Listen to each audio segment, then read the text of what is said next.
this beautiful fortune of having Mr. Aman Nath with us.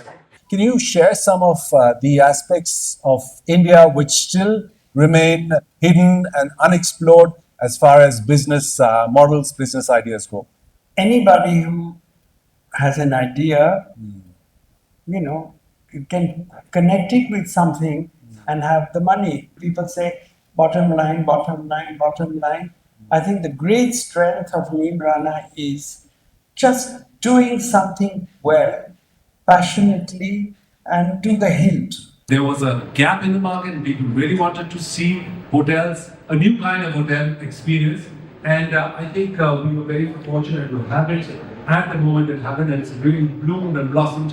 Whatever it is, there is a solution, and you must find it yourself with a full belief in yourself, even when nobody believes in you.